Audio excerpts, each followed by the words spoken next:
Sí, buenas tardes. Buenas tardes, ¿cómo están? Bueno, el motivo de la presente es simplemente hacer un pequeño taller dentro de la cual pues vamos a trabajar lo que corresponde al cálculo de la muestra a través de un formato muy interesante que es el OpenEPI. Y debido a que es un taller, vamos a primero a dictar algunas bases, algunas pautas. ¿Se me escucha claro? Sí, ¿no? Ok, Sí, vamos a... doctor, se lo escucha. Gracias. Vamos a dictar algunas pautas y luego de eso vamos a pedirle a cualquiera de los participantes aquí presentes que comparta su pantalla. Luego vamos a trabajar el taller con cada uno de ustedes para que haga un tipo de cálculo de la muestra de manera diferente. Yo los voy a guiar y lo que están haciendo o hacen en el procedimiento, en el proceso, que no solamente lo va a hacer el alumno, sino todos al unísono van a capturar la pantalla de trabajo individual, lo van a pegar en un Word y luego eso lo van a subir a la plataforma. Bien, entonces voy a comenzar a trabajar lo que corresponde al taller del día de hoy. Un ratito, no sé si me permites, creo que no estoy autorizado a compartir pantalla todavía. Autorízame, por favor.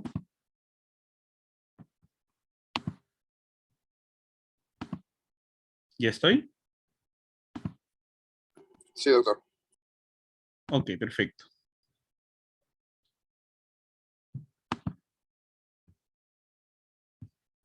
Bien, vamos a compartir la pantalla.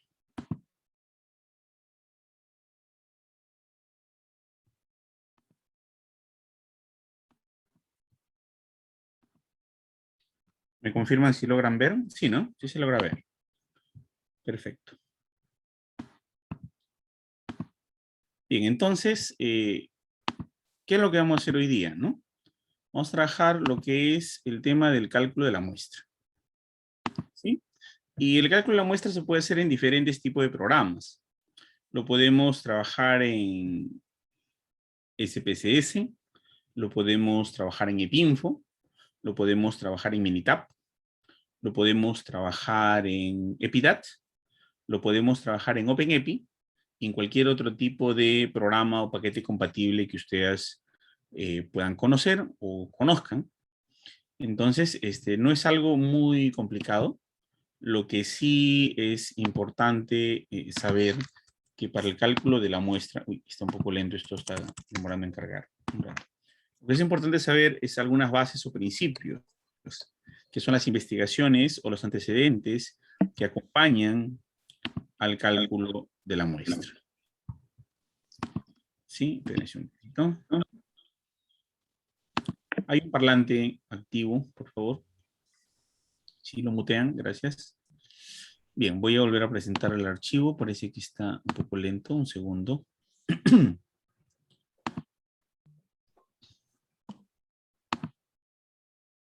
Entonces, lo que hay que tener claro en el concepto del cálculo de la muestra es el tamaño, tres conceptos, ¿no? El primer concepto se llama representatividad, pero por encima de ese se encuentra la homogeneidad. Y el tercer punto se denomina la aleatoriedad. Entonces, la homogeneidad, ustedes van a establecerla con los criterios de inclusión, exclusión y eliminación. O sea, quiere decir que ustedes van a definir o diseñar una muestra y esa muestra tiene que estar delimitada por condiciones muy importantes. Eso significa los criterios que me van a permitir diseñar un constructo que me va a delimitar una población bajo ciertos parámetros para evitar que las variables intervinientes o variables confusoras contaminen mis resultados. Por ejemplo, yo quiero medir en qué medida, por ejemplo, el estrés se relaciona con la depresión severa. Y si yo tengo pacientes con psicosis, si yo tengo pacientes con trastorno límite de personalidad, pues definitivamente no vamos a tener un resultado óptimo porque son variables intervinientes que contaminan. Entonces, uno de los primeros criterios para poder hacer una población definida en investigación es la homogeneidad. O sea, el primer diseño cuenta con la homogeneidad. Para eso tenemos que evitar y eliminar las variables confusoras.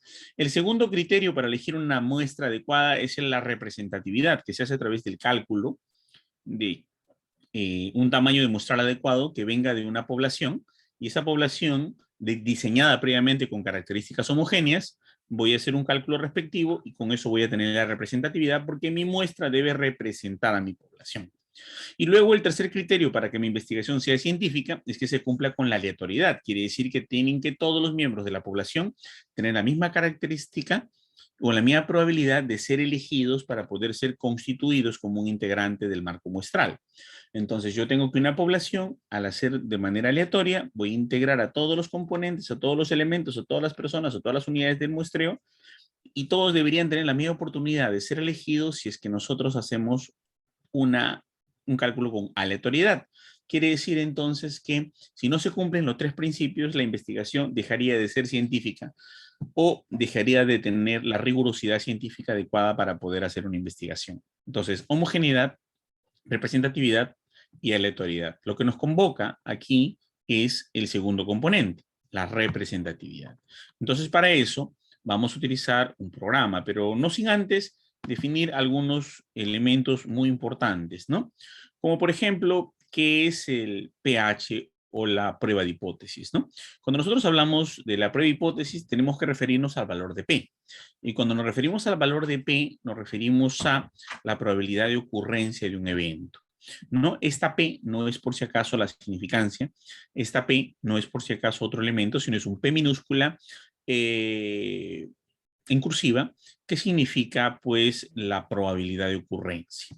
Esta probabilidad de ocurrencia pues está integrada o tiene que ver con el hecho de que las condiciones previas en una investigación anterior, o un piloto anterior, me digan si ese planteamiento de la hipótesis puede verse referida o no en el presente estudio. Por ejemplo, yo tengo que el 40% en un centro educativo, por favor, un micrófono estaba por ahí, ya. En un centro educativo, 40% de los alumnos tienen anemia, entonces yo podría decir que mi hipótesis es que en esta muestra que yo voy a trabajar de ese mismo centro educativo o de uno parecido con los mismos criterios, podrían tener anemia porque los criterios de inclusión, exclusión, eliminación y la homogeneidad en la población que yo trabajo es muy parecida a la población de la cual yo saqué el antecedente. Entonces, ese P es la probabilidad de hipótesis, ¿no? Entonces, la prueba de hipótesis para una proporción es fundamental porque yo tengo que tener un referente y con ese referente calcular la muestra. Antiguamente se usaba mucho el 50-50, el 0.5, 0.5 para calcular el valor de P, lo cual es bastante errático porque nos da un valor de 384, un valor demasiado alto, y a veces nosotros tenemos una hipótesis bien concreta y no necesariamente todas las muestras tienen que ser iguales para todos los estudios. Entonces, es un grave error tomar el referente máximo que es 0.5, como usualmente se usaba, ¿no? Entonces, esta prueba de hipótesis la podemos probar cuando tengamos el conocimiento del parámetro de la proporción poblacional. Sin embargo, por ejemplo, si tenemos un antecedente donde la proporción de las mujeres entre recién nacidos es 0,49, ¿no? Lo utilizamos pues como una hipótesis nula, y esa tendría que ser sometida a un rechazo mediante una prueba estadística, ¿no? Entonces el procedimiento es, primero hacemos un planteamiento de hipótesis, trabajamos con un nivel de significancia de alfa de 5% y tenemos un estadístico pertinente para poder determinar la prueba, ya sea chi cuadrado, t estudio en regresión lineal, correlación simple, regresión múltiple. Para este caso, que es una proporción, utilizaremos las pruebas no paramétricas, como por ejemplo la prueba de rachas, o podemos utilizar la prueba de dos mitades, o podemos utilizar la chi cuadrado, o la prueba binomial. Cuando tenemos estas pruebas no paramétricas, pues vamos a poder calcular una prueba estadística adecuada, ¿no? Entonces, un ratito, por favor. Hay alguien que está con el micrófono abierto. Déjenme mutearlo. Y acá lo tenemos. Ya está. Gracias. Cuiden sus micrófonos, por favor. Muy bien. Entonces, bajo ese concepto, nosotros tenemos que tener en claro que tenemos que tener un valor de P. Y ese valor de P viene de una investigación previa. Viene de una investigación que nos antecede. Y esa P es la que vamos a utilizar para el cálculo de la muestra y va a ser nuestra potencial hipótesis. Entonces, el procedimiento de las pruebas, hay diferentes potenciales formas de calcularlo. Por ejemplo, tenemos la distribución binomial. En la distribución binomial, por ejemplo, tenemos como cálculo que el factorial de n sobre el factorial de x por la diferencia de la muestra menos x factorial por P elevado a la X y Q elevado a la N menos X, nos daría pues un cálculo de la muestra adecuada. Y estos obviamente la mayoría de las muestras o los cálculos se hacen cuando las pruebas son binomiales. Quiere decir que tenemos respuesta sí o no, o con riesgo sin riesgo, con exposición sin exposición, con enfermedad sin enfermedad. Pero ¿qué ocurre cuando hay 3 a más categorías? Ya cambian los cálculos de la muestra y por eso que existen 79 fórmulas para calcular la muestra. Hay 79 diseños de investigación y hay un cálculo de la muestra por cada diseño. Son 79 diseños, 79 fórmulas. Ustedes pueden encontrar el libro de Mendenhall en el cual se encuentran detalladamente las 79 fórmulas. Cochrane escribe un libro muy similar también, parecido al Mendenhall, ¿ok? Donde establece 78 fórmulas porque considera que la prueba de despeje de población o de factor de corrección es una prueba adición, es una prueba que no debería ser considerada porque puede ser subsumida en todas ellas, ¿no? Entonces, cuando tenemos una distribución binomial, utilizamos obviamente la factorial de la probabilidad de mi variable, que es la P y la Q, ¿no? También tenemos con respecto a la estadística de prueba con aproximación a la normal y las restricciones también es que el T se usa solo para sí y no, ¿no? Donde Z es igual a P suprimo, la hipótesis, que es el parámetro muestral menos el parámetro poblacional, sobre la raíz cuadrada de P por Q, que son las frecuencias esperadas a nivel poblacional sobre el tamaño de la muestra. Bueno, esto solamente como referencia porque no vamos a aprender una estadística numérica, porque somos del área de las ciencias de la salud, del área de medicina. Entonces no vamos a forzarnos a ser estadísticos, pero sí a comprender la estadística de manera simple y sencilla. Esto solo para mostrarle de dónde viene o cuál es la procedencia de lo que corresponde al cálculo de la muestra respectivamente. Otro concepto importante que tenemos que tener ya en el OpenEPI, primero lo voy a mostrar aquí y luego, como les indicaba, les voy a hacer que compartan su pantalla.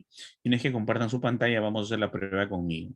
Cuando hablamos de aproximación a la normalidad, tenemos que determinar si el tamaño de la población o el comportamiento de la población que hemos elegido tiene una distribución normal. Para eso tenemos que pues entrar a una aproximación binomial para ver si tiene cola derecha o cola izquierda, o si la población tiene una distribución homogénea, una campana de Gauss equidistante hacia el lado positivo o negativo de la recta numérica. Pero podemos también tener el caso dentro de la cual se vaya hacia lo positivo con cola derecha o hacia lo negativo hacia cola izquierda. Entonces podemos hacer el cálculo de la distribución binomial en el OpenAPI con datos agrupados, ¿no? Para determinar dicha distribución. Sin embargo, nos va a competir a nosotros trabajar básicamente la parte del cálculo de la tercera muestra. Acá tenemos un cálculo binomial para ver hacia dónde está la distribución. Los intervalos de confianza es otro componente que nos interesa mucho para el cálculo de tercera muestra, porque depende de los intervalos de confianza, calcular un odds ratio, un riesgo relativo adecuado. Ya escuché algunas conferencias por ahí que hablaban de los intervalos de confianza. Y en los intervalos de confianza, básicamente, de una proporción mediante una distribución binomial es importante considerarlos, ¿no? Y básicamente estos intervalos de confianza se trabajan al 95, al 80%, dependiendo de la hipótesis que tengamos, alguno al 99.9, al otro al 98, al 99%, etcétera, ¿no? No es indispensable conocer el parámetro poblacional porque a veces no trabajamos con poblaciones nuestras, sin embargo, sí trabajamos con hipótesis de estudios previos. Y lo que es importante para el cálculo de la muestra es tener investigaciones previas, antecedentes o investigaciones previas recogidas, como nos mostraban en la sesión anterior, con cuadros o tablas estadísticos para coger el valor de la prevalencia esperada, para coger el valor de la prueba de hipótesis versus la prueba control. El procedimiento, por ejemplo, aquí, de una proporción de una sola muestra, ¿no? Se construye un intervalo de confianza y eso se hace calculando los límites superiores e inferiores. Cuando ustedes calculan un odds ratio, por ejemplo, el límite inferior es la sumatoria de n sobre k menos x sobre la factorial de n por la factorial de k por n menos k factorial por el producto de la probabilidad de ocurrencia de la hipótesis por su complemento, ¿no? K sobre L elevado a la potencia Qn menos K. Así nos dará pues el alfa medios en el extremo del límite inferior y el alfa medios en el extremo del límite superior. Esto solamente para entender de que el cálculo de la muestra también tiene que ver con los intervalos de confianza. Y nosotros simplemente vamos a reconocer que un intervalo de confianza vamos a trabajarlo al 95%, que por ejemplo equivale a 1,96, o al 80%, que por ejemplo equivale a 0,84. Justo sale del cálculo que ustedes acaban de ver acá, ¿no? Entonces, los intervalos de confianza para una proporción como lo muestra es bastante grande, ¿no? P por Q por N mayor o igual a 5, mediante una aproximación de una distribución binomial, nos tiene que salir pues un valor equivalente como un máximo, un valor de 5. Esto es una proyección de la recta numérica hacia ambos lados, ¿no? O positivo o negativo, pero le hacemos el valor absoluto y nos sale el valor que nosotros necesitamos. Repito, para el 95% el valor es 1,96, para el 80% es 0,84, y acuérdense esos valores que son los que vamos a tener acá pendientes, ¿no? No es indispensable conocer el parámetro nuevamente para una proporción poblacional, pero hacemos el cálculo, como verán aquí, a través de una selección importante, ¿no? Los pasos son los siguientes. Calculamos el parámetro muestral, ¿no? De la proporción de una sola muestra. Se estima dicho parámetro a través de la raíz cuadrada del producto de la probabilidad por su complemento sobre el tamaño de la muestra, o la raíz cuadrada de lo mismo en la muestra propiamente, ¿no? Si seleccionamos el nivel de confianza, y el nivel de confianza siempre es 1 menos alfa. Si tenemos el nivel de confianza, digamos, 95%, podemos tener 98, 99%, ¿no? Y siempre eso se multiplica por 100 para tener el valor de por ciento, ¿no? Entonces, se busca el valor Z para 1 menos alfa, ¿no? Al 95%, el valor de Z es 1,96, o su intervalo de confianza. Al 80% es 0,84. O puede ser 1,64 si estamos hablando de un alfa 95 con su grupo control, ¿no? Entonces, y se constituyen estos intervalos de confianza mediante el valor siempre absoluto, más y menos. ¿Por qué? Porque los intervalos de confianza se distribuyen a través de la curva normal de la campana de Gauss. Bien, todo esto que de repente les parece chino a ustedes, porque no son matemáticos, obviamente, ni estadísticos. Esto se aprende, en el caso mío, en una maestría en bioestadística, pero lo vamos a hacer de manera muy simple en el OpenAPI, ¿no? Con ejercicios bien concretos y bien planteados. Entonces, ya, bueno, aquí, por ejemplo, observamos nuevamente la aproximación binomial, ¿no? Y el tamaño de la muestra ya propiamente en el cálculo, se puede utilizar la fórmula universal, pero una proporción poblacional bien simple, ¿no? Donde z cuadrado por b por q sobre rho al cuadrado. El z cuadrado ya sabemos, el z era el intervalo de confianza, lo habíamos dicho. El intervalo de confianza generalmente se trabaja en medicina al 95%. Al 95% este z equivale a 1,96. Si es 1,96 elevado al cuadrado, sale 3,84. Muy bien, ya tenemos el error también, porque trabajamos al 95% de confianza, solemos trabajar con un error del 5%. 5% es 5 entre 100. 5 entre 100 es 0,05. Entonces tenemos el error al cuadrado, d al cuadrado en la parte inferior, 0,05 que lo llevamos al cuadrado. Ahora, tenemos el valor de P, que es la proporción esperada. Habíamos dicho que a nivel de un colegio en Chile se encontró que el nivel de anemia era del 40%. Mi hipótesis en una muestra que yo voy a trabajar en el Perú podría utilizar ese referente como 40%. Entonces, como lo trabajo 40 sobre 100 es 0,4. El P sería 0,4 y el Q sería 0,6 porque ambos deberían dar 1. Entonces, claramente ahí están los valores y eso lo vamos a utilizar en la calculadora del OpenAPI, ¿no? Entonces, y aquí en el tamaño de una muestra, básicamente se usa para estudios de trabajo de tipo descriptivos o también para estudios de tipo correlacionales, ¿no? Muy bien. Entonces, luego tenemos el tamaño de una muestra. Por ejemplo, si vemos este ejemplo, ¿no? Vemos que acá tenemos el valor del intervalo de confianza es 1,96. Z tenemos 1,9 acá en verde y tenemos 0,006 acá. Y por lo tanto, el cruce de 1,96, que es el intervalo de confianza de 1,96, que equivale a Z, 95%, encajaría en un valor de 0,475, ¿no? Y este sería el valor que vamos a utilizar como parámetro para hacer la comparación del resultado potencial para el cálculo de mi muestra. Para una probabilidad de 0,10, okay, la literatura de prevalencia nos indica, por ejemplo, que una patología está al 10% de confianza. Colocaremos acá el 0,10. El Q sería el complemento, 1 menos 0,1, lo cual sería equivalente a 0,90. El error, ya habíamos dicho 5%, que equivale a 5 entre 100, o sea, 0,05. Y esto a mano, sin necesidad del OpenAPI, lo metemos a la calculadora y sale 1,96 al cuadrado por 0,1 por 0,9 entre 0,05 al cuadrado. Esto nos sale 138,3. Como veremos, 138,3, ¿no? Y lo aproximamos, lo truncamos, siempre truncamos, acá no redondeamos. En estadística se trunca y es al inmediato superior. Cualquier decimal nos va al número inmediato superior, tenemos 139 como tamaño de muestra. Muy bien. Para el tamaño de una población, si nosotros tenemos una población grande, no hay ningún problema, pero si tenemos una población pequeña y es viable y el juicio de expertos me implica que podemos hacer un trabajo suficiente y podemos ajustarlo al tamaño de la población. Por ejemplo, me sale una muestra de 130 y tenemos una población de 110, es probable que podamos hacer un ajuste porque no hay mucha discrepancia. Pero si tenemos una población de 384 y una muestra de 70, que diga, una muestra de 384 y una muestra de 60 o 70, ahí sí tenemos que reevaluar el estudio. O en todo caso, ampliar un escenario a trabajar en un diseño multicéntrico o poder trabajar con varios salones en caso de que no haya suficiencia, porque mi inferencia estadística definitivamente va a quedar recortada y mi probabilidad de generalizar mi muestra a mi población y mi población al universo va a quedarse sumamente limitada, ¿no? Entonces no podemos cometer el error o no podemos estar bajo la probabilidad de que nuestro estudio sea inválido porque el tamaño muestral sea con un ajuste forzado. Eso hay que tener mucho cuidado, ¿no?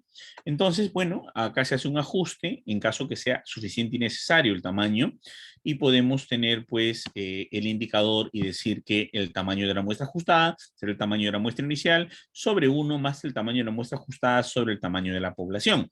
Como repito, siempre y cuando la muestra no sea muy por debajo del tamaño de la población no sea muy por debajo del tamaño de la muestra y por ende el trabajo sea inválido por falta de criterios de suficiencia. Bueno, en el OpenAPI entramos a muestra, luego entramos a proporción, luego le damos entrar a los datos, introducimos los valores, introducimos las proporciones, donde dice la prevalencia esperada, ¿ok? Y hacemos un clic y hasta el cálculo porque hemos elegido el 95% de confianza y obviamente un complemento del intervalo de confianza que es de 5, que equivale a la sumatoria de 95. Muy bien, entonces nos sale el reporte, como ven ustedes aquí, pero no es solamente ese el caso, ¿no? Tenemos un cálculo de la muestra también cuando tenemos un estudio analítico.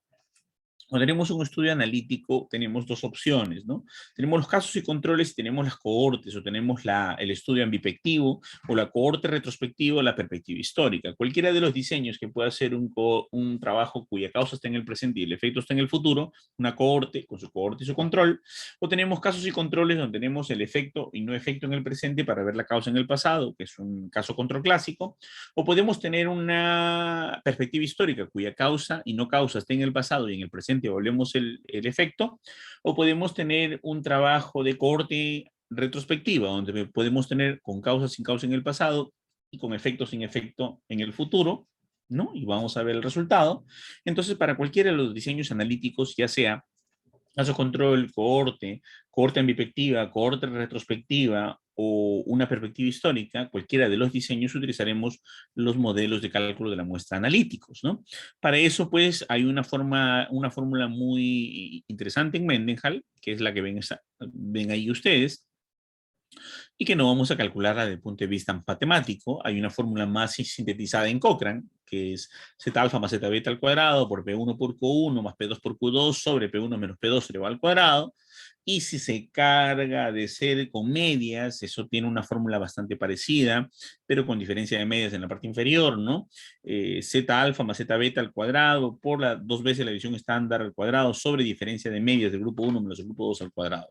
Todas estas fórmulas que suenan un poco difíciles y un poco engorrosas que están aquí, bueno, pues el OpenAPI, la Universidad de Emory, ¿no? Y la Organización Panamericana de la Salud con la Organización Mundial de la Salud diseñaron pues a través del OpenAPI una ayuda extraordinaria para poder trabajar de manera gratuita, de manera en línea, y para eso se ha trabajado pues el OpenAPI, ¿no? Los estudios analíticos, como verán ustedes aquí, no sé cómo llevar esto, está, ¿ya?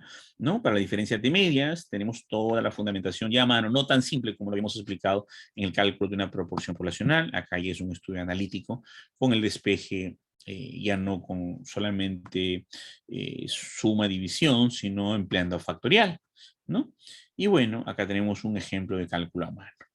Ese ejemplo de cálculo a mano lo podemos aplicar en el OpenAPI, donde tenemos, por ejemplo, aquí una muestra de cohortes, donde podemos colocar los valores de la proporción de los expuestos versus los no expuestos, ¿no? Y trabajar incluso el número de casos el número de cohortes por cada control, o el número de controles por cada cohorte que diga, y para poder tener una cohorte, 2 controles, una cohorte, 3 controles, una cohorte hasta 4 controles, ¿no? Y acá tenemos el resultado.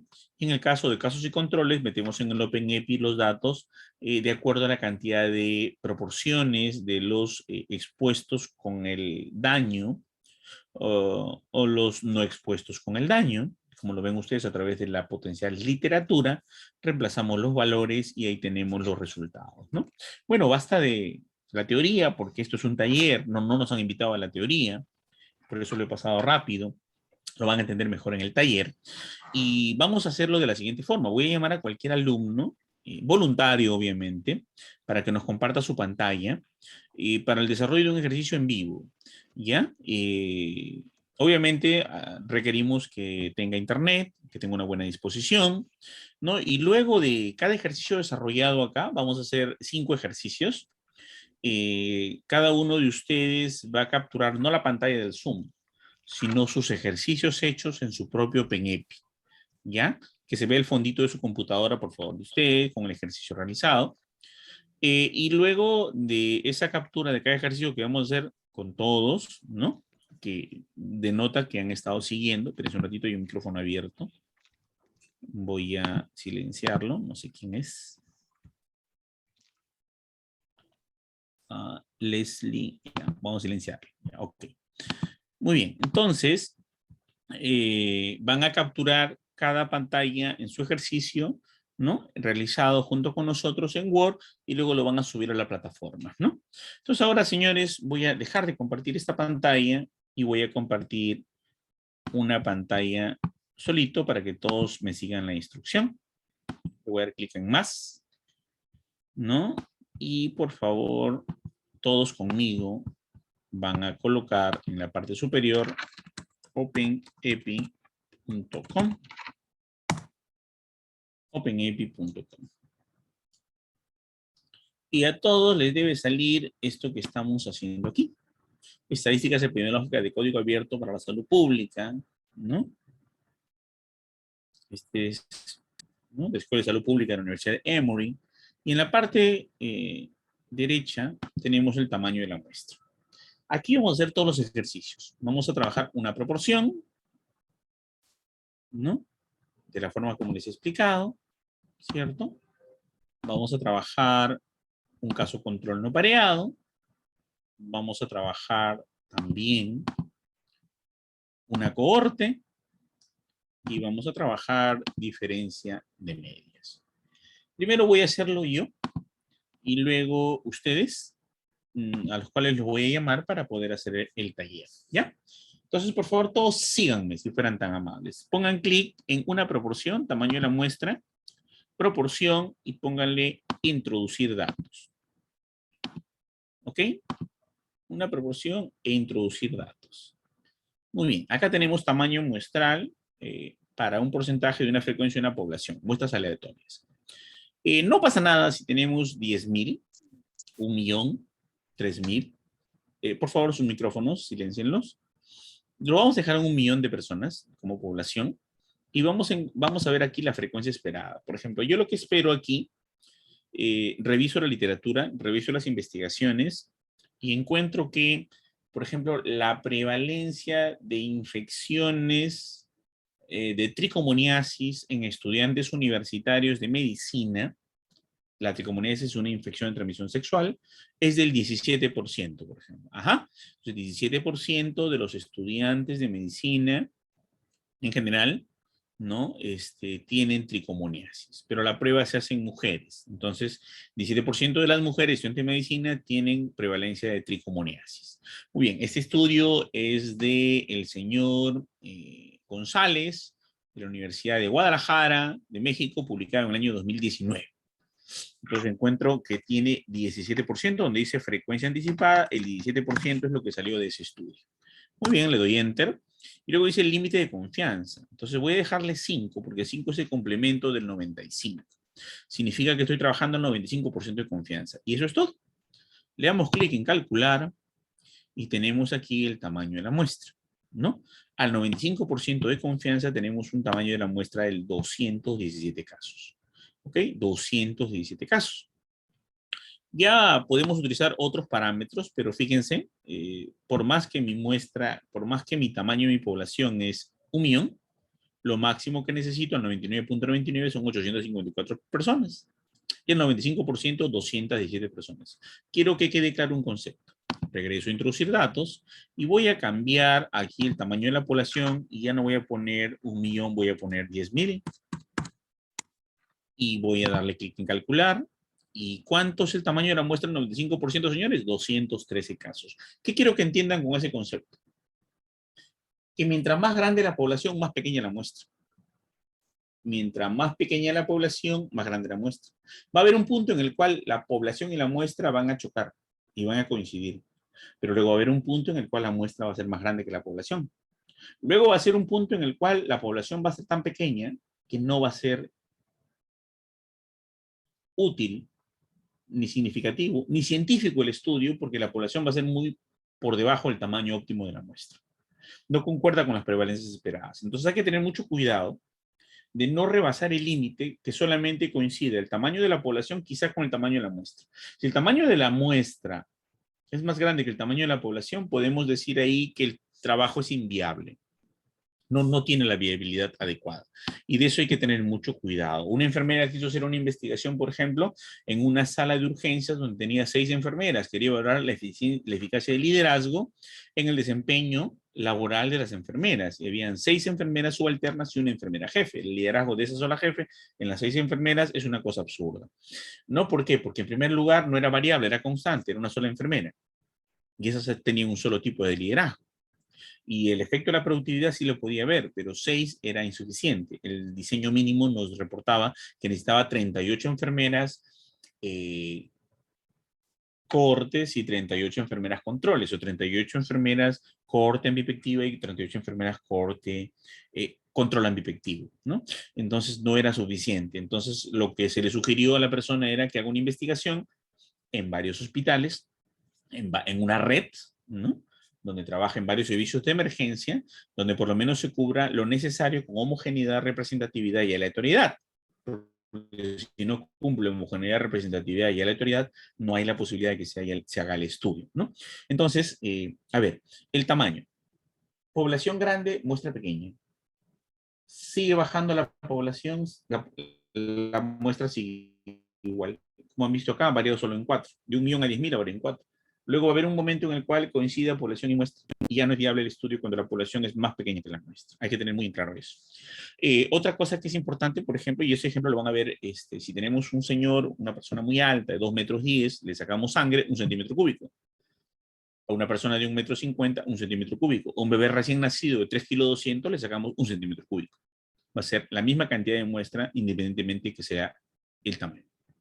Muy bien. Entonces ya tenemos el concepto de lo que corresponde al tamaño de la muestra para una proporción. Ahora vamos a trabajar el concepto de caso control no pareado. Cuando tenemos un caso control no pareado, ya saben ustedes que un diseño de casos y controles es un estudio analítico, explicativo, retrospectivo, proyectivo, comparativo, longitudinal. ¿No? Ya saben ustedes, vuelvo a repetir, un estudio de casos y controles es un estudio analítico, retrospectivo, proyectivo, comparativo, longitudinal. Entonces tengo un caso en el presente, que es una enfermedad, una patología, un problema, y un control en el presente, y voy a ver su causa en el pasado. Probablemente, espero yo, que los casos tengan mayor proporción de la variable en estudio versus el control. Lo que espero yo. Puede ser que encuentre que sea un factor de riesgo con una razón de momios adecuada o alta, pero puede ser que no ocurra. Cuidado con los micrófonos, por favor. Si no, voy a tener que cortar y buscar quién es y tener que silenciarlo. Gracias. Ok, entonces nos vamos a ir a casos y controles no pareados. Caso y control no pareado, ¿no? Vamos a darle clic donde dice introducir datos. Nos vamos aquí a introducir datos. Habíamos dicho hace un rato, en este pequeño remedio de teoría que nosotros hicimos, porque ya recibieron la teoría ustedes, solamente estaba dando algunas pinceladas de algunos conceptos. Existe sí, voy a tener que entrar para silenciar a la persona. Muy bien, ya la silencié. Okay. Muy bien, habíamos dicho que tenemos un grupo caso y un grupo control. Generalmente los estudios, motivos de mi hipótesis, motivos de grupo caso, trabajan al 95% de confianza. El grupo control siempre se trabaja con un menor nivel de confianza porque es una exposición natural. Por ejemplo, estamos trabajando siempre con todos los grupos controles con el 80% de confianza. 95% de confianza a los grupos casos, 80% de confianza a los grupos controles. Y sabemos también que el grupo caso al 95% de confianza tiene un intervalo de confianza de 1,96. Y el grupo control a un 80% de confianza tiene un intervalo de confianza de 0,84. Si calculamos a mano, tendríamos que colocar esos valores. ¿Ya? Entonces aquí de frente ponemos, porque esto está hecho para médicos, enfermeras, obstetrices, psicólogos, que no tienen la necesidad de saber estadística, por eso que no me metí mucho al detalle de la probabilística y de los factoriales en la explicación estadística, solamente para que sepan qué valores necesitamos, nada más, ¿no? Entonces aquí colocamos el 95% de confianza, el grupo caso, 80% del grupo control.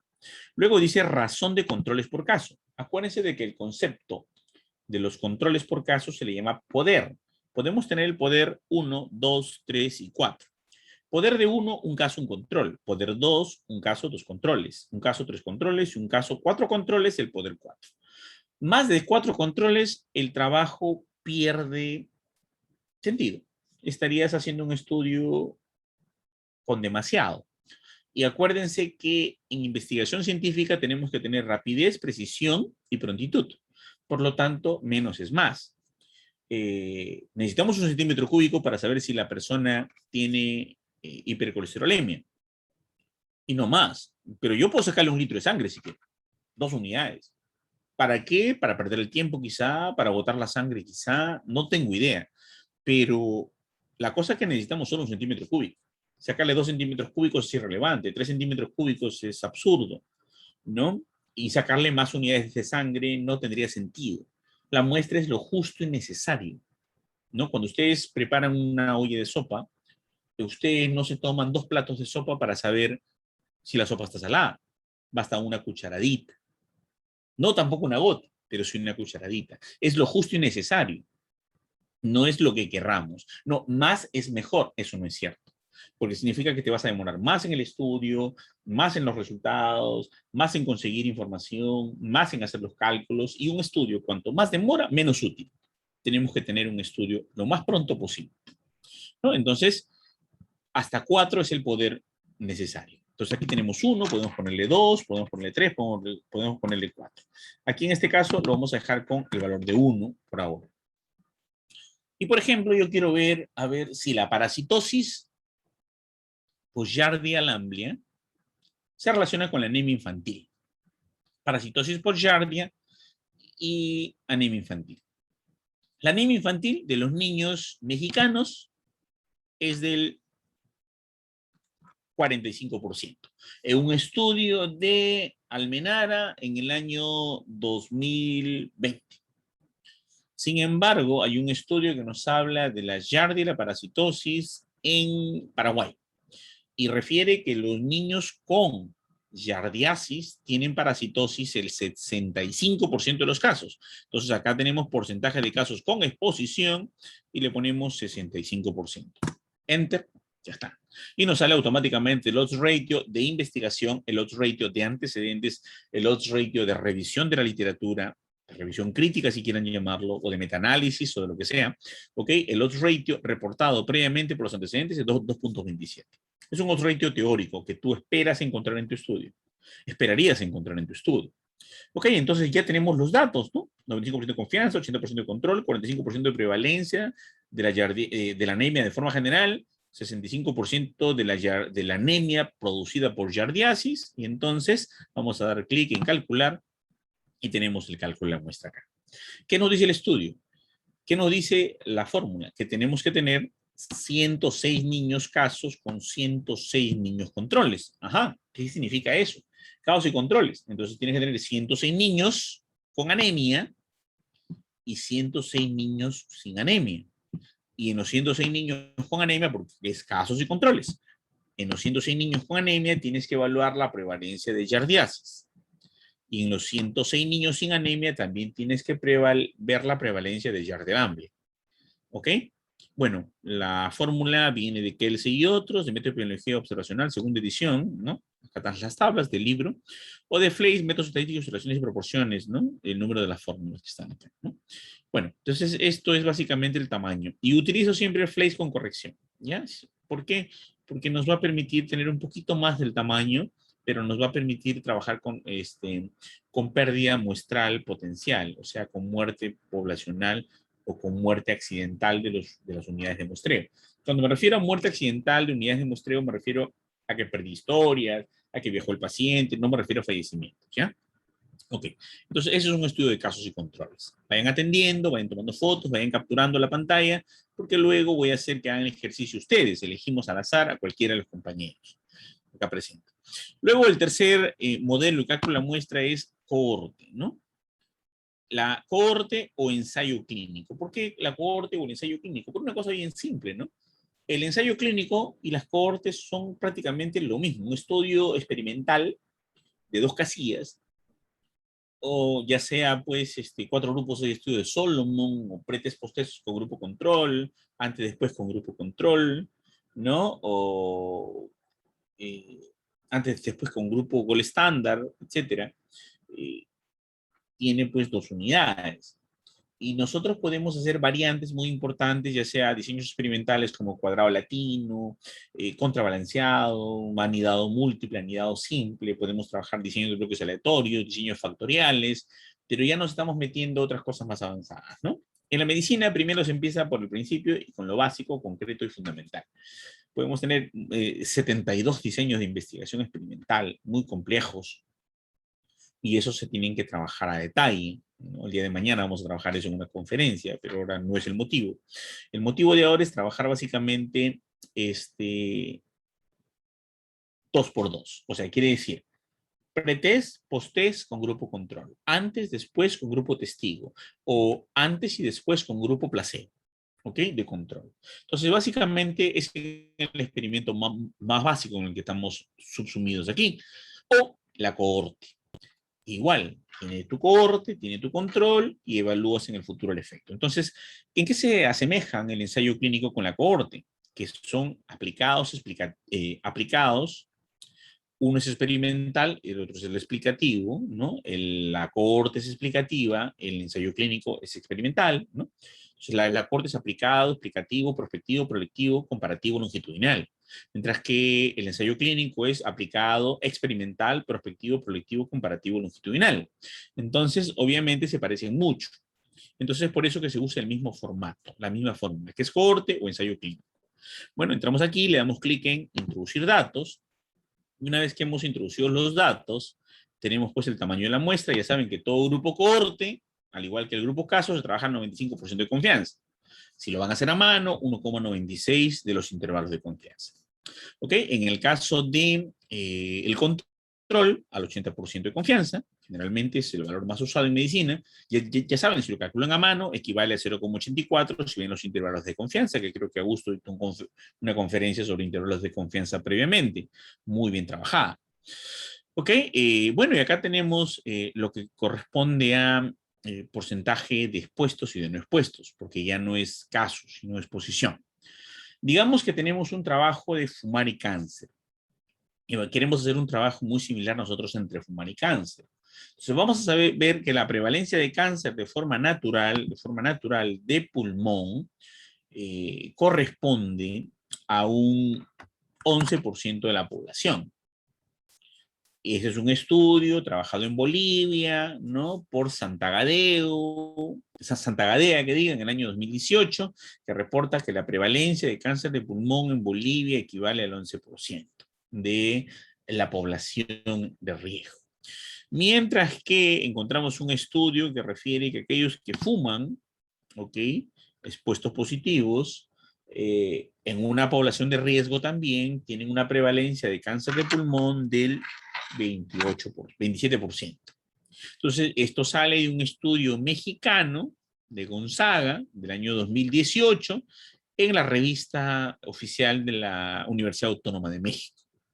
Entonces, ahí tenemos el 27. y le damos clic Enter, y nos sale el odds ratio 2,99, incluso nos sale la diferencia riesgo-prevalencia, pero teórico, ¿no? Ya saberían entonces que con cada uno de estos estudios utilizaríamos mucho para recalcular odds ratios o riesgos relativos en caso de lo que sea necesario hacer cálculos para los trabajos de investigación. Esta razón de riesgo-prevalencia la conocen ustedes como riesgo relativo, ¿no? Muy que es 2,45.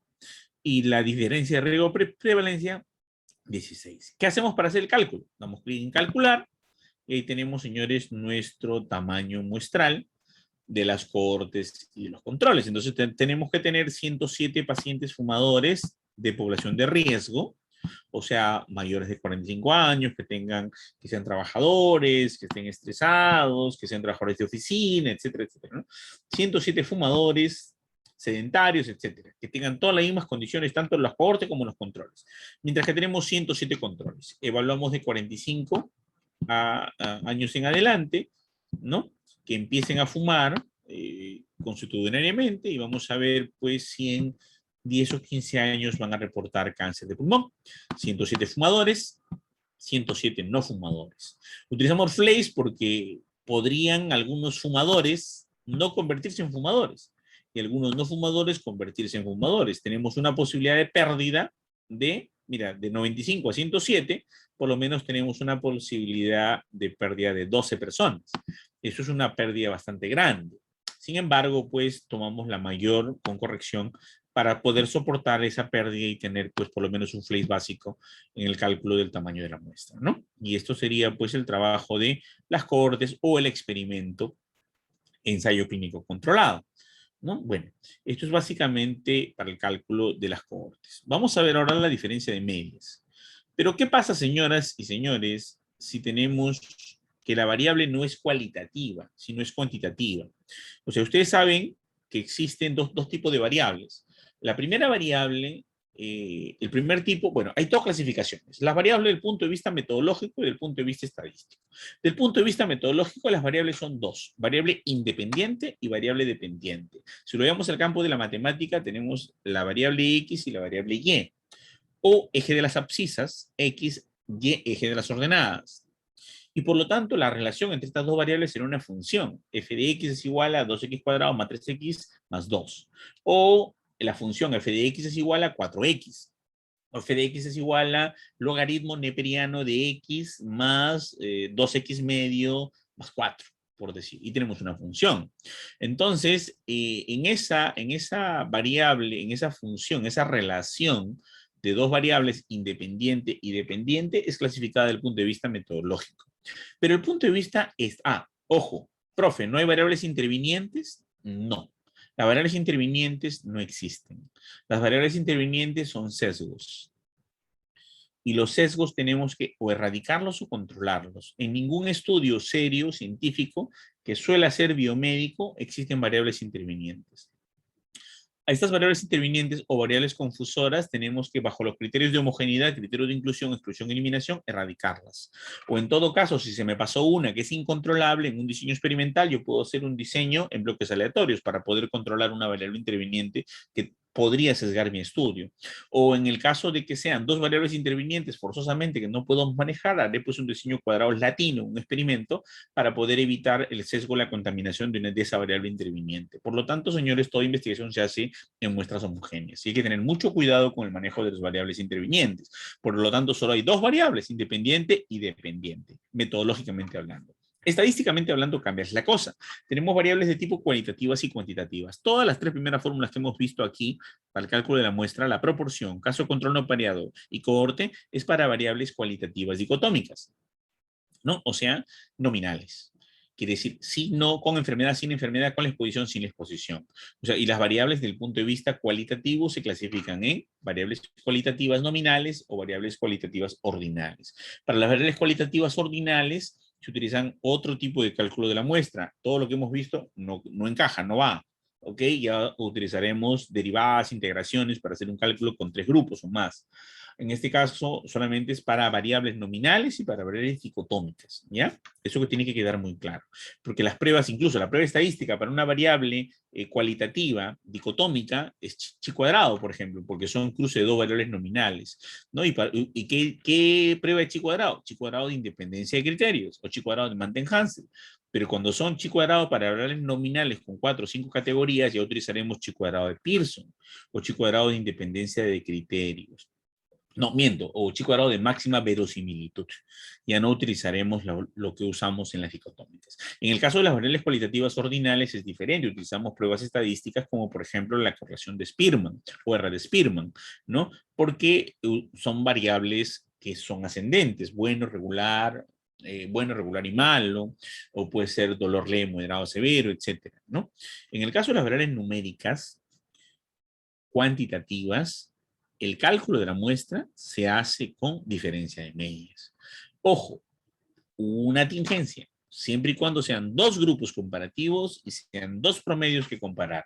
Por ejemplo, un estudio donde yo quiero probar una dieta, yo quiero ver con la dieta A cuánto bajan de peso y con la dieta B cuánto bajan de peso. O una tableta antipirética para bajar la fiebre en el grupo A, cuántos grados de temperatura baja. En el grupo B, cuántos grados de temperatura baja en 15 minutos, ¿no? Cuántos miligrados de temperatura baja en 15 minutos. Entonces yo puedo hacer comparaciones de medias. Entonces eso que tiene que quedar claro, por favor, no vayan a utilizarlo de la manera no adecuada. Entonces vamos a diferencia de medias, nos vamos a introducir datos. En introducir datos vamos a nuevamente a tomar el concepto. Grupo caso, grupo experimental, grupo para probar el método, grupo cohorte, ¿ok? Cualquiera que sea el grupo, que sea motivo de estudio, cohorte, caso, experimento, al 95% de confianza. Todos los grupos controles al 80% de confianza. Bueno, y acá voy a hacer un ejercicio bien simple, ¿no? Voy a hacer un experimento dentro de la cual, pues, en el grupo 1 voy a darles a cierto grupo de personas homogénea que el grupo 2 un batido proteico para bajar de peso. Entonces, a este primer grupo yo le voy a dar un batido proteico llamado, por ejemplo, que esté concentrado a la glutamina con albúmina, y además de glutamina y albúmina voy a darle metionina. O sea, estamos hablando del famoso Matrix o Herbalife, ¿no? Entonces vamos a ver que en un estudio utilizando esta combinación de proteínas y aminoácidos en batidos, un grupo de una muestra de Irlanda del Norte bajó aproximadamente 12 kilos con una desviación, en 6 meses, en una desviación estándar de 4 kilos, no, 3 kilos, una desviación estándar de 3 kilos. Un estudio hecho en Irlanda del Norte en el año 2019 por Johnson reporta que utilizando Matrix o Herbalife, que es albúmina, más metionina y glutamina, bajaron 12 kilos en promedio en 6 meses con una desviación estándar de 3. En el caso del grupo control, tiene que ser un gol estándar. Lo que usan los ingleses hace muchos años es la albúmina de huevo, o sea, huevos sancochados, ¿no? Entonces, más o menos, yo le voy a dar al grupo control 10 huevos sancochados diarios durante 6 meses, además de sus comidas. Y encontró que el estudio de Harrison en Inglaterra, en la Universidad de Oxford, publicado en el año 2018, nos reporta una reducción de 10 kilos, más o menos 2.5. Como verán, en todas las fórmulas, para nada está la población, porque el cálculo de la muestra es independiente del tamaño de la población. No necesitamos el tamaño de la población, jamás lo hemos necesitado, ¿ok? Por lo tanto, es suficiente y necesario saber el tamaño de la muestra adecuada. Es como si una persona de 2,20 metros, un tubito de sangre, un niño recién nacido, un tubito de sangre de 1 centímetro cúbico, ambos. No se necesita ver el tamaño de la población. Es un criterio que debemos borrar un poco de la mente. Entonces, acá tenemos el trabajo de Johnson, ¿no? Y acá tenemos el trabajo de Harrison, se bajó 12 kilos en 6 meses, más o menos 3 kilos. De Harrison 10 kilos, más o menos 2.5 kilos, calculemos la muestra.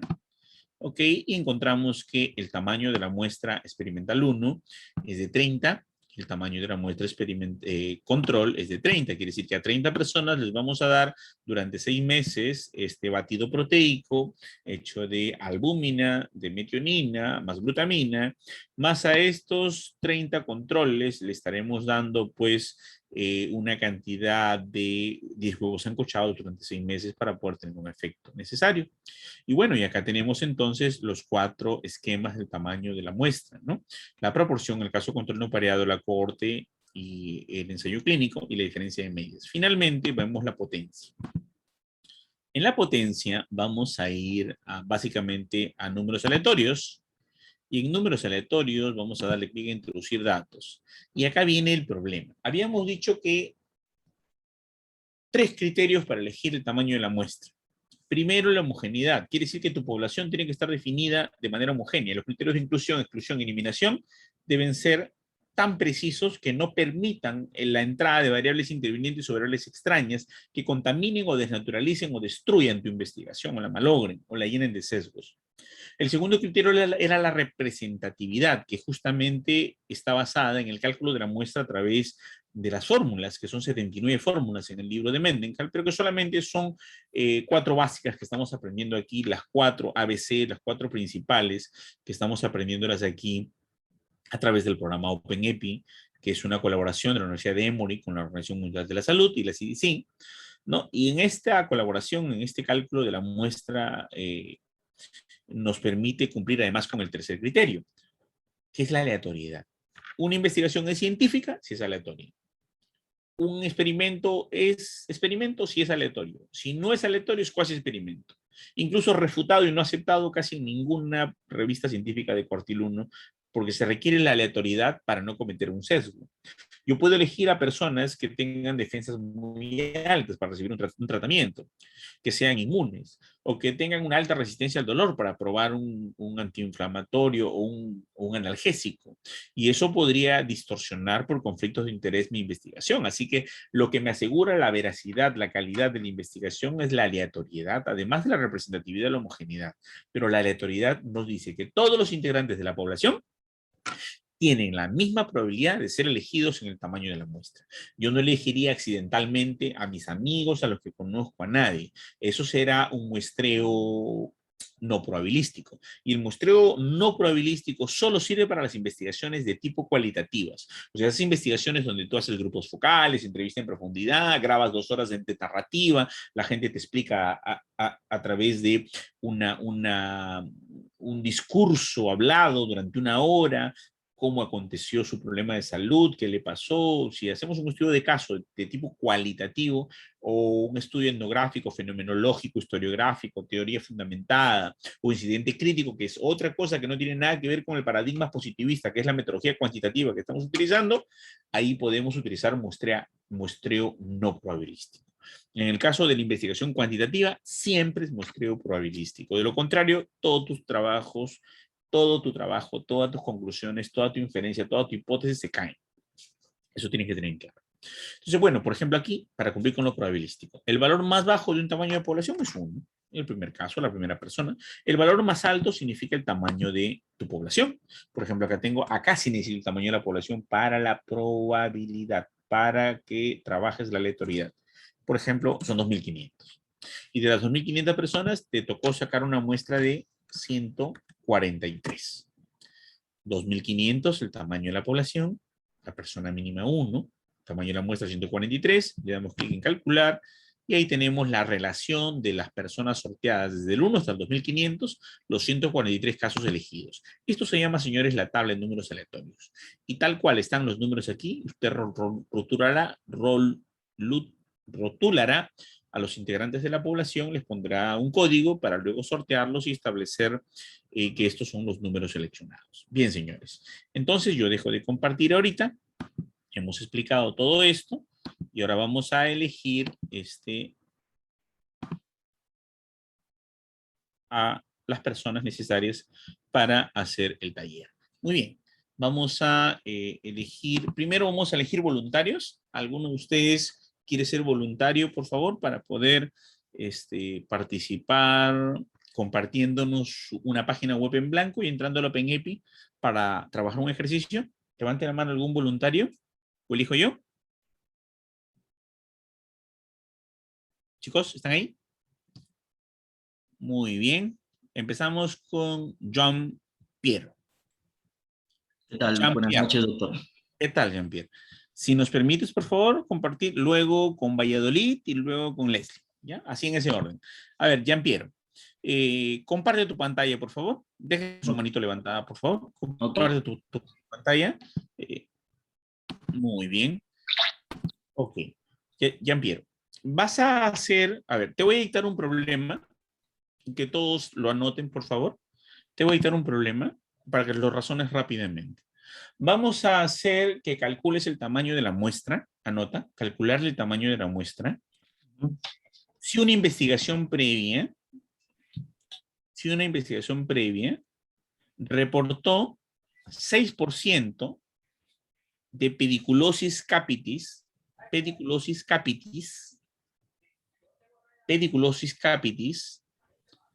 en un trabajo hecho en Villa El Salvador en el año 2019. Villa El Salvador en el año 2019. Ok. Muy bien. ¿Cuál sería, dime, el muestreador que usarías? Vas a tamaño de la muestra acá abajo, ¿no? Vas a tamaño de la muestra. ¿Cuál de esos En utilizarías? proporción. Ok, dale proporción. Muy bien. Y en proporción, introducir datos. ¿Qué cosa marcaríamos? ¿Dónde estaríamos la prevalencia? Aquí. Muy bien. Ya. ¿Qué nos pondrías ahí? ¿Qué valor pondrías ahí? Ahí pondría el 6% que Muy se ha bien. encontrado en el otro 6%, estudio. por favor. Con 6%. Ujú. 6. Dale Enter. Y ahora calcular. Muy bien. ¿Cuál es el tamaño de la muestra que vas a elegir? 87 al 87. 95% de nivel de ¿87 confianza. qué? ¿87 qué? 87 participantes. 87 niños de repente de colegios, ¿no? Ujú. Que para estudiar su prevalencia de pediculosis capitis, ¿no? O sea, piojos en la cabeza, ¿no? Pediculosis capitis. Entonces, obviamente, sacarás una muestra, 87 niños, no importa qué tan grande sea el colegio ni qué tan pequeño, puedes tener el colegio Augusto B. Leguía de 11,000 alumnos, o puedes tener el colegio Jesús Nazareno de 150 alumnos, no te importa, lo que te importa es que son 87 alumnos que vas a coger para poder calcular esta prevalencia. Gracias, dejamos de compartir. Ok. ¿Sí? Todos trabajando, por favor, y capturen sus pantallas de los ejercicios para poder compartir. Ahora vamos con Valladolid. Adelante, por favor, Valladolid, a compartir su pantalla.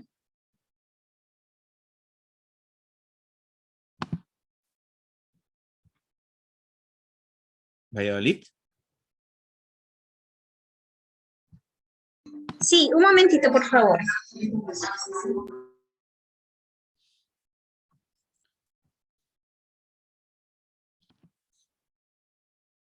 Ok, yo lo dicto el ejercicio en el momento para que todos Ya, estén atentos. ¿Ya? a ver.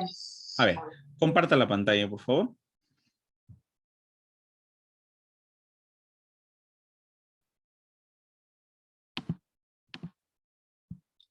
Doctor, mientras va compartiendo mi compañera, Dime, ¿puedo hacer una pregunta?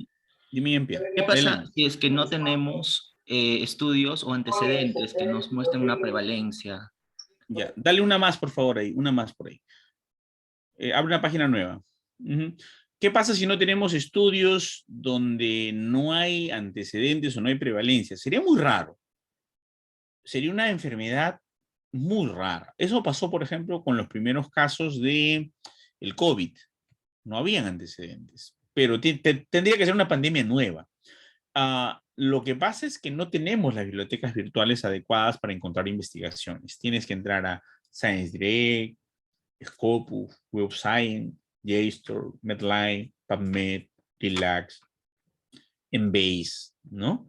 Hasta ahorita no he encontrado un estudio que no tenga antecedentes. Lo que pasa es que de repente no hay acceso y hay que tratar de buscar ese acceso a través de revistas especializadas, base de datos especializadas. Hay que tener mucho cuidado con eso. ¿ya? Porque siempre hay antecedentes. O el problema está mal planteado cuando no hay antecedentes, o el trabajo es muy prometedor, muy novedoso. Pero lo más frecuente es que no tenemos el acceso a buenas bases de datos donde sí hay muchas investigaciones. ¿Ya? Eso suele ocurrir. A ver, póngale por favor openepi.com en Google. Openepi.com.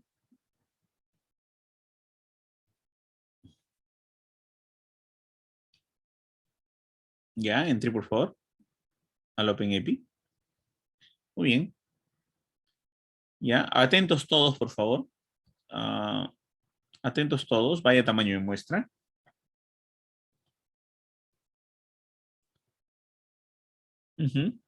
Ok. Ahora vamos a hacer caso control no pareado, ¿ya? Vamos a editar un problema. Todos anoten, por favor. Yo soy un poquito a la antigua en ese sentido, ¿no? Dicto en el momento, no lo preparo esto porque surgen problemas muy interesantes a medida de que vamos planteando esto. Vaya, por favor, a introducir datos. Y amplío un poco el tamaño de la pantalla para no perderme, para poder visualizarlo bien. Amplío un poquito el tamaño de la pantalla. Ok, excelente. Ahí está bien. Muy bien, a ver. Vamos a ver. Casos y controles no pareados. Un estudio, anoten por favor, un estudio chileno reportan que el asma bronquial, ¿Puede volver a repetir, por favor? No escuché. sí, un Estaba estudio poniendo el chileno, audífono. sí, adelante. Un estudio chileno reporta que el asma bronquial se presenta en el 50% de los niños menores de 10 años. ¿Ya? Entre paréntesis, salas, menores de 10 años. Entre paréntesis, salas, 2020. Salas, 2020. Ok, coma.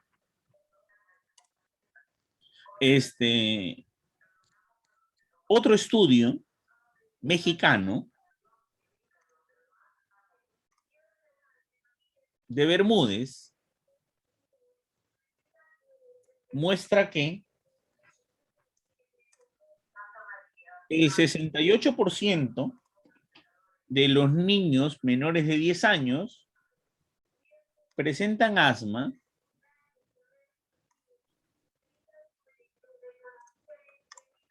cuando han estado expuestos a caspa de animales. A caspa de animales. Entre paréntesis, gatos, perros, ¿no? Aves, ¿no? Calcule usted la muestra.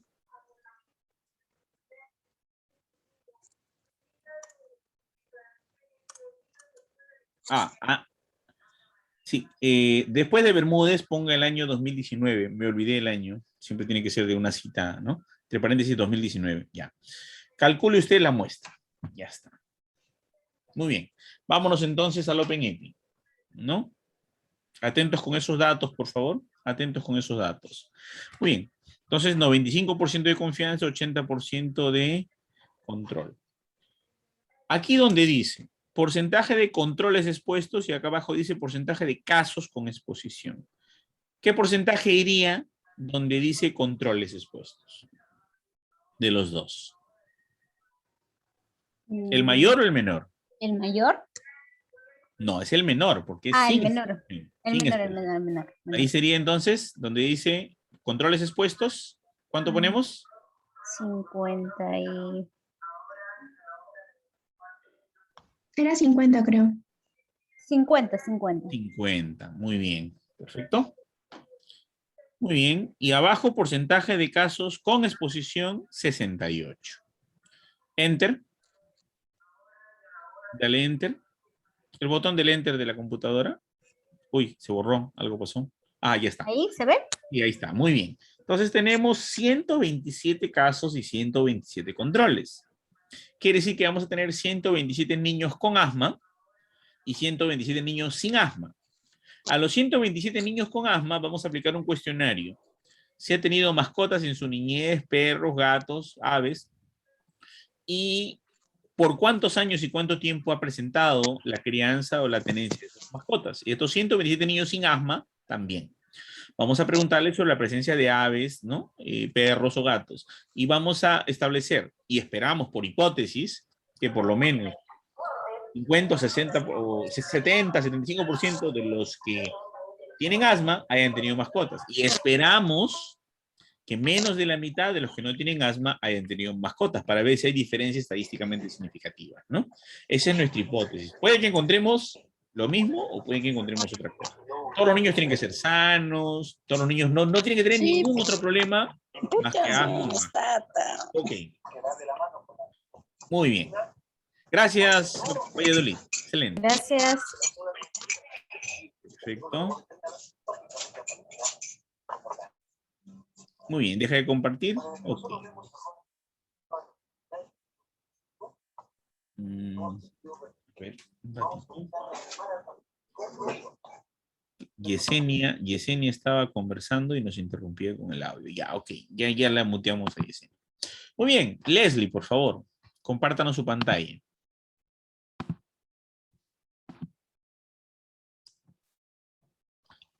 ¿Pueden ver la pantalla? Sí, sí podemos ver. Vamos a dictar un tercer problema. ¿Ya? Ok. Vamos a decir, a ver. Se desea investigar la influencia de corticoides en crema con la aparición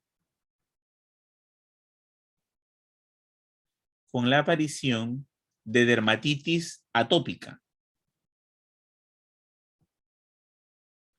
Punto seguido. Un trabajo de Salaberry reportó que el 35% de los pacientes que usan permanentemente, de pacientes que usan permanentemente corticoides tópicos presentan dermatitis, presentan este tipo de problema. En Salaberry hay que ponerle el año 2017. Gracias por la X. Ajá. Punto seguido. La prevalencia de dermatitis atópica en la población general es del 13%. Punto seguido, calcule usted la muestra.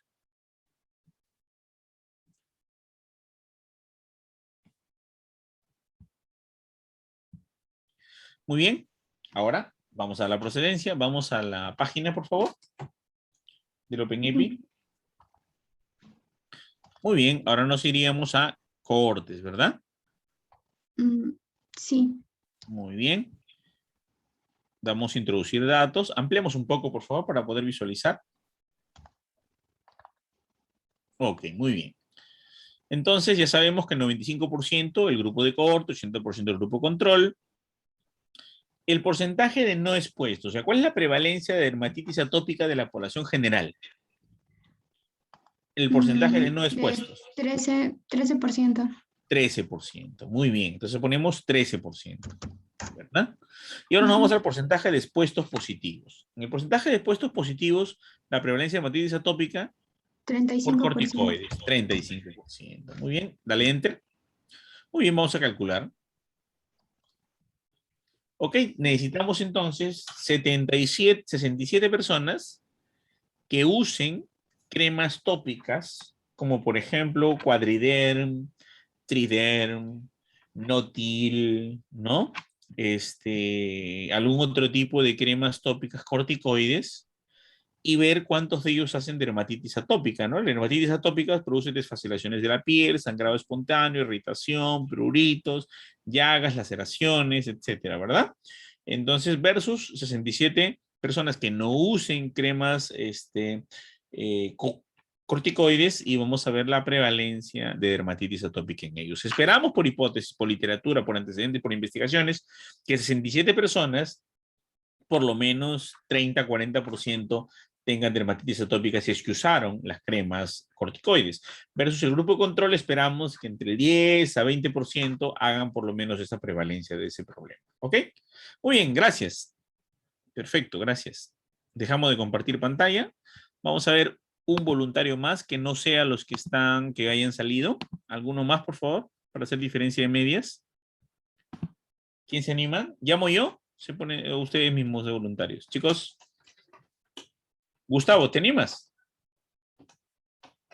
Este es un celular. Ah, pero también se puede celular, por si acaso, Gustavo. A ver, otra persona. ¿Quién más puede ser? Ángel, ¿te animas? ¿Nos compartes pantalla? Ya, doctor, está bien. Ok, compártenos pantalla, Ángel.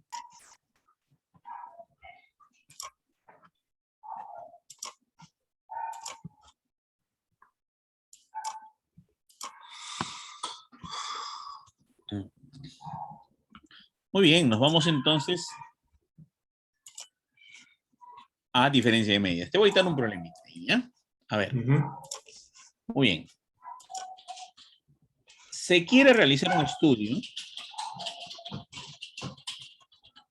en el que se pretende probar un tratamiento antibiótico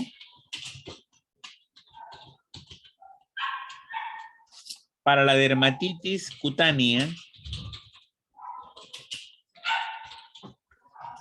por abrasión.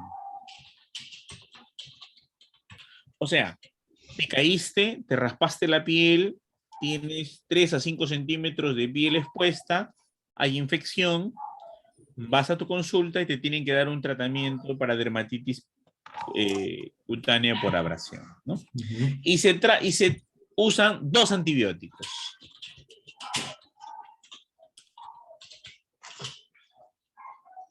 Un estudio de Steiner reporta que la eficacia de la clindamicina en la dermatitis por abrasión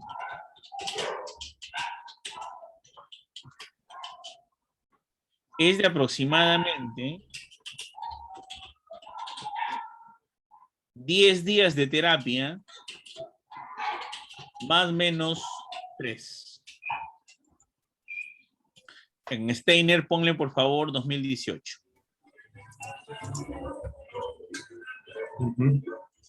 Punto seguido, un trabajo de Mamani en Cusco reporta que la dicloxacilina para tratar la dermatitis por abrasión tiene un tiempo medio de tratamiento de 13 días más menos 2. Punto seguido, calcule usted la muestra.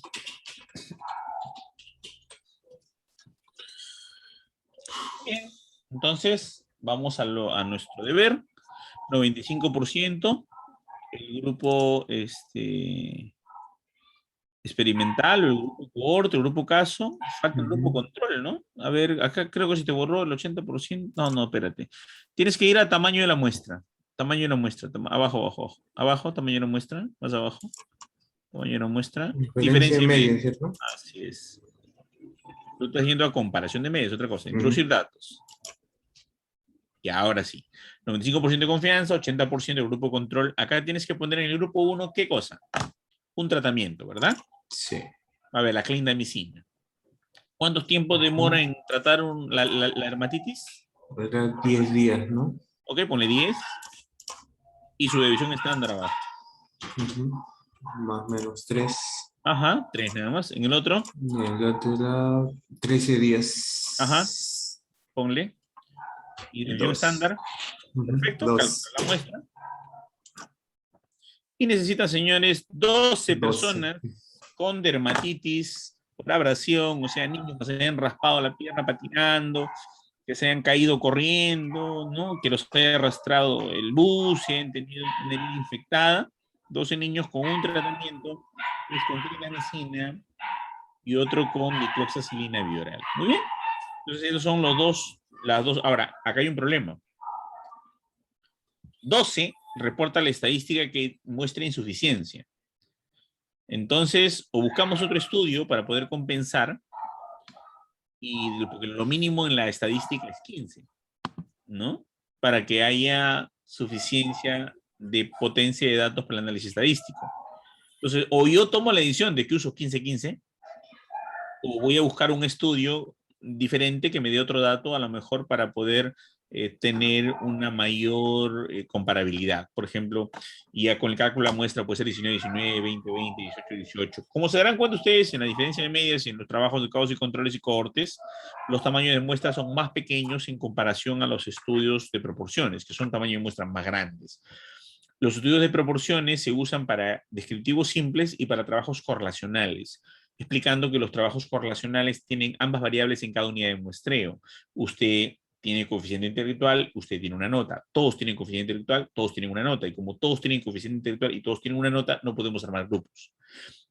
El cálculo de la muestra por proporciones se usa para diseños correlacionales y para diseños descriptivos, mientras que los estudios analíticos, propiamente dicho, por encima del correlacional, ya usamos casos y controles, que es aplicado, explicativo, retrospectivo, comparativo, longitudinal, cohortes, que es aplicado, explicativo, prospectivo, proyectivo, longitudinal, o ensayo clínico, que es aplicado, experimental, prospectivo, proyectivo, comparativo, longitudinal, o la diferencia de medias para cualquier caso analítico o experimental de los que hemos hablado.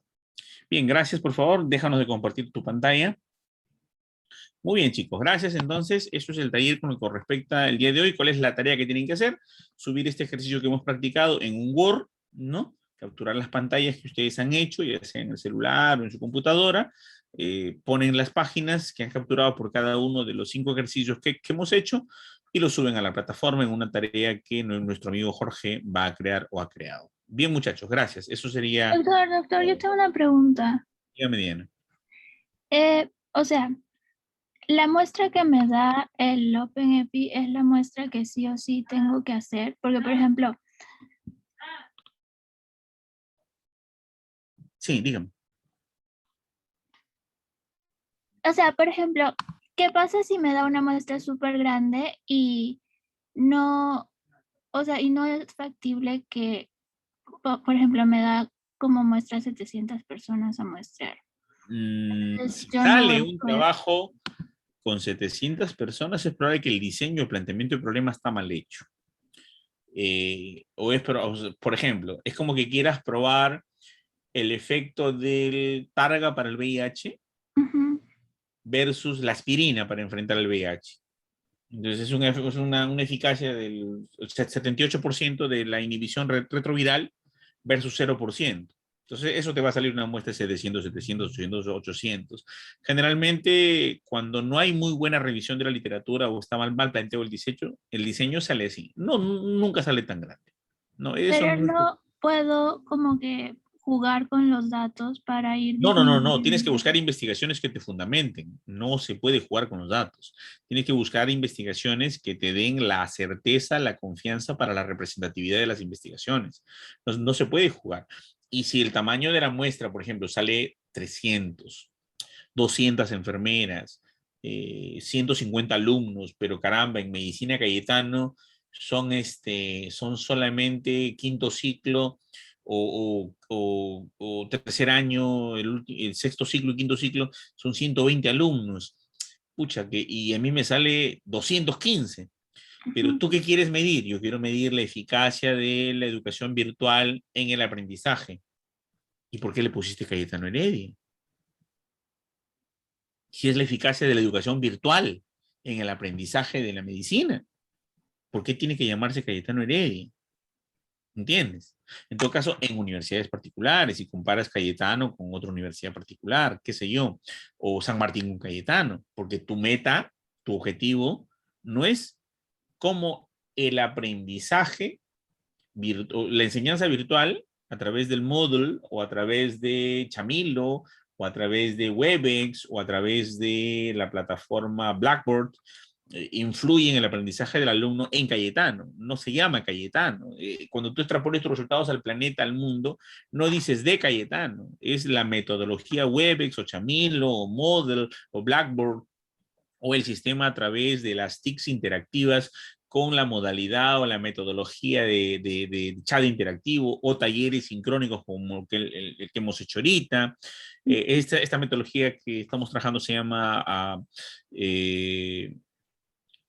la famosa AH o AH, aprender haciendo, ¿no?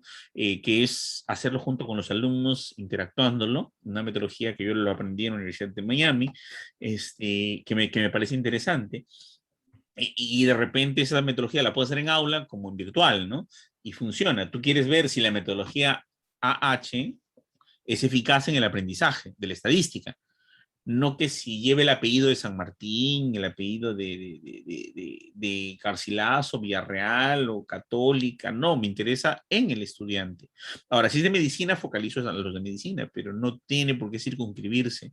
Ahora, si tu muestra, para que sea confiable, representativa, y además se generalice la muestra a la población y de la población al universo, tendría que ser la suficiente y necesaria.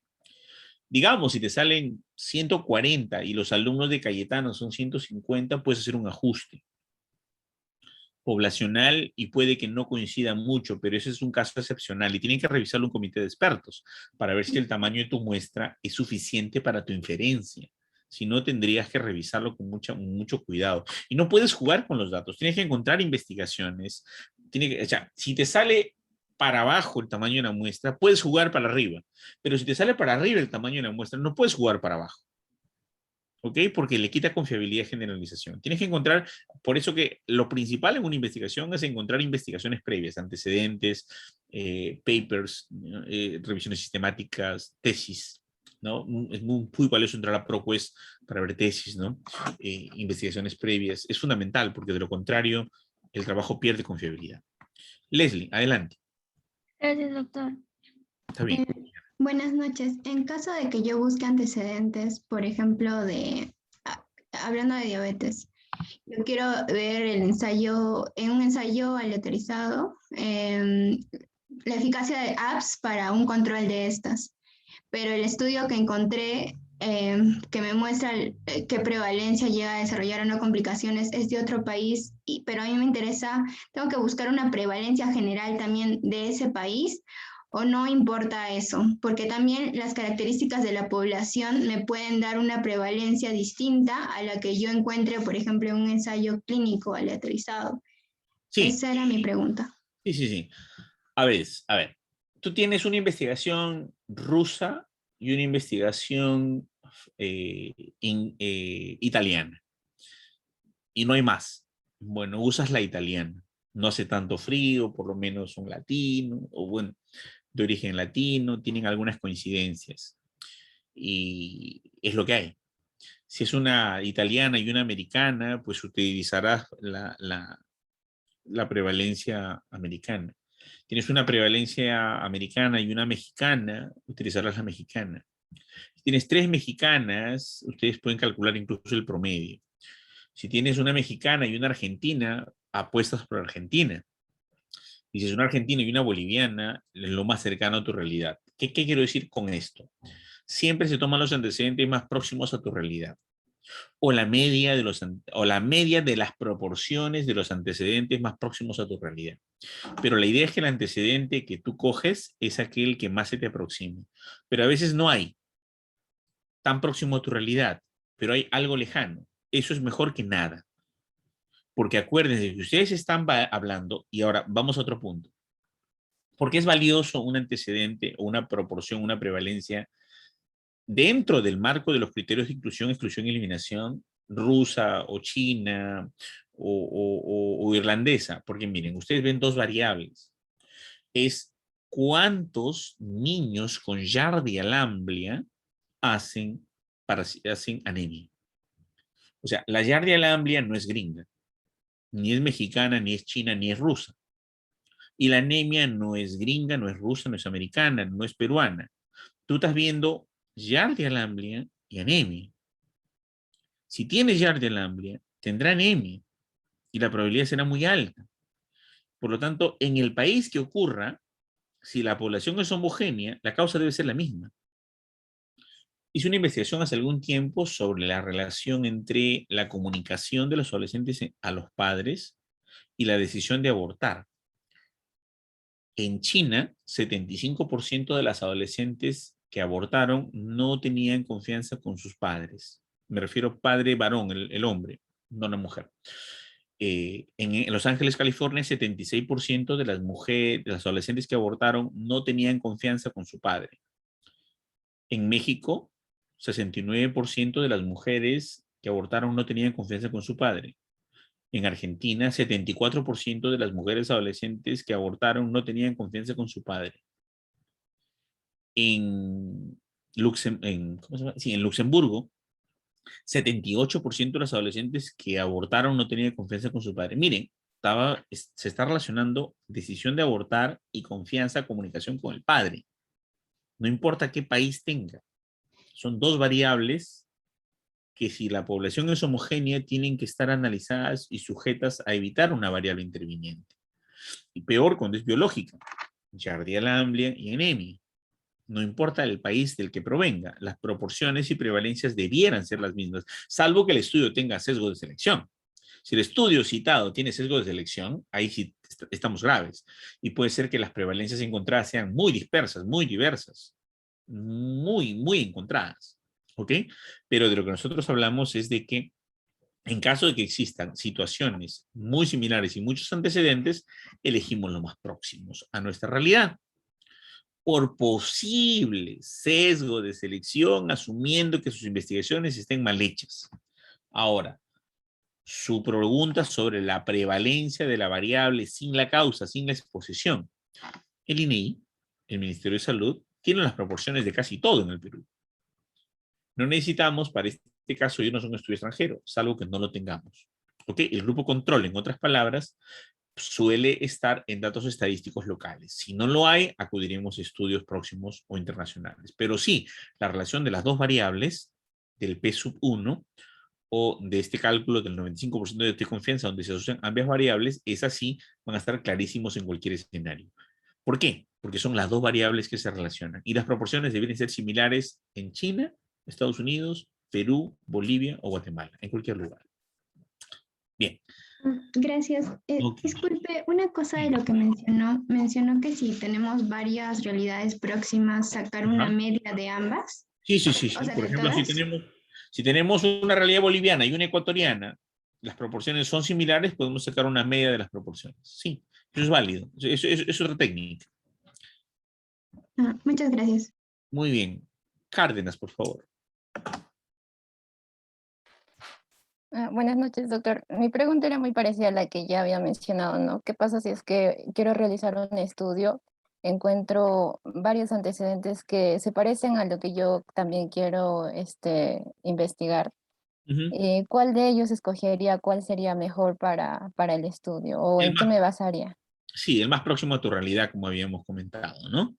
En el caso de la proporción, de la variable sin la causa, en el caso del control, en el caso de la causa-efecto, o sea, del P1, de la probabilidad 95% de confianza que se asume como grupo caso, grupo cohorte, grupo experimento, no habría mayor problema con identificar ese valor porque debieran ser proporciones muy similares. Si hubieran discrepancias, escogemos la más próxima también a nuestra realidad. Bien, chicos, gracias entonces por su tiempo. Jorge, no sé si estás ahí. Sí, doctor. Agradecer a todos por la asistencia. Hemos pasado el fase de lista hace unos minutos, fase de lista final. Agradecer a usted por la oportunidad de aceptar el llamado a último momento. Gracias.